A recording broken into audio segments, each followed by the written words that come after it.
లేనా? మీ గురించి నాకు తెలుసు, మీ మంచి మనసు నాకు తెలుసు. మీరేం బాధపడకండి.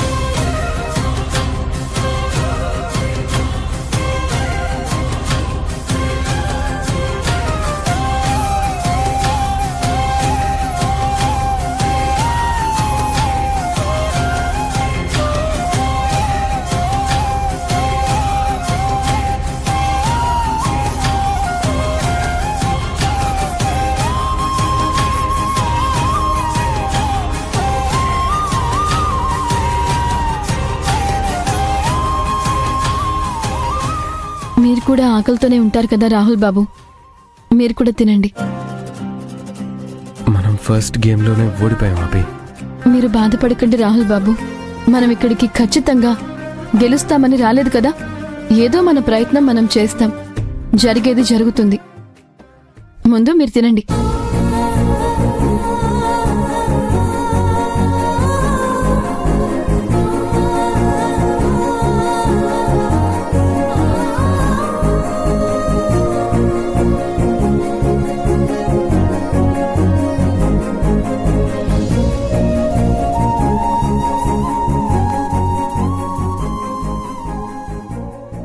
ఓకే, మన పోటీల్లో ఫస్ట్ గేమ్ చాలా బాగా జరిగింది.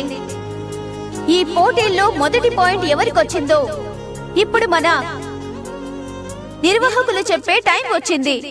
Sir please.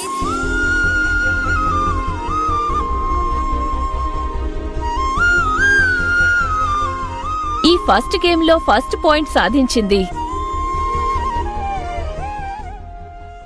Abhi and Rahul.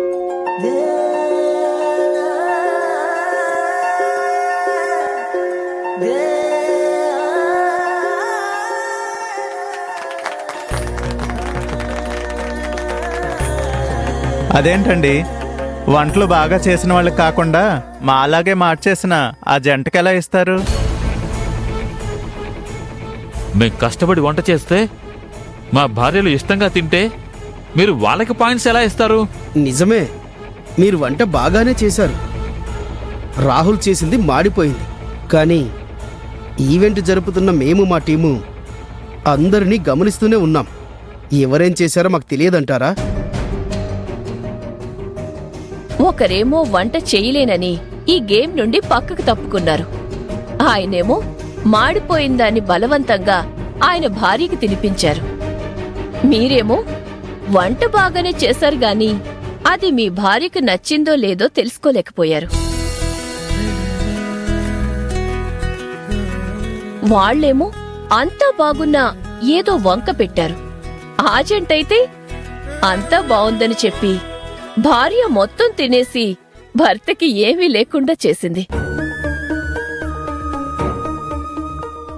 కాని అభి, రాహుల్ మాత్రం ప్రేమ పంచుకుంటూ ఒకరికొకరు తినిపించుకున్నారు.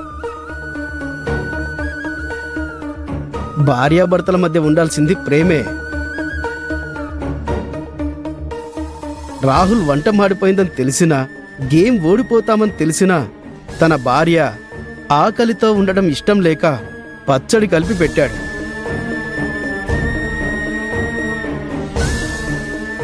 అదే అభి తన భర్తను అర్థం చేసుకుని తన ఆకలి తెలుసుకుని తిరిగి తినిపించింది.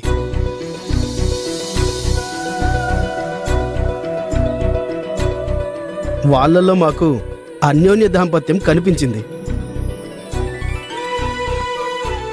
ఈ గేమ్ ముఖ్య ఉద్దేశం బాగా వంట చేయడం కాదు, ఒకరినొకరు ఎంత బాగా అర్థం చేసుకుంటారో చూపించటం. అందుకే రాహుల్, అభిలకి మొదటి పాయింట్ లభించింది.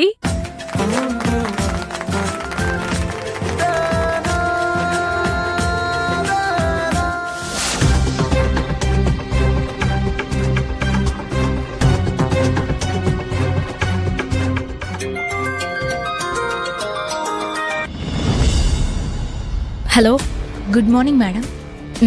Good morning. ఏంటి కాల్ చేసావు? ఒక ఇంపార్టెంట్ న్యూస్ చెప్పాలని కాల్ చేశాను మేడం. ఇంపార్టెంట్ న్యూసా? ముందు నువ్వు న్యూస్ చెప్పు, అది ఇంపార్టెంటో కాదో నేను చెప్తాను. ఒక రిసార్ట్లో కపుల్స్కి కాంపిటీషన్ పెట్టారు మేడం. గెలిచిన వాళ్ళకి 10 లక్షల ప్రైజ్ మనీ. ఇక్కడికి నేను, నా హస్బెండ్ వచ్చాం. గుడ్. మరి గెలిచావా? లేదు మేడం, కాంపిటీషన్ ఇప్పుడే స్టార్ట్ అయింది. సరే, గుడ్ లక్. నువ్వు గెలుస్తావులే, ఎంతైనా నా ఎంప్లాయీవే కదా. Thanks madam. కానీ ఇక్కడికి మీ ఎంప్లాయ్ ఇంకొకరు కూడా వచ్చారు. ఆ విషయం చెప్పడానికి కాల్ చేశాను.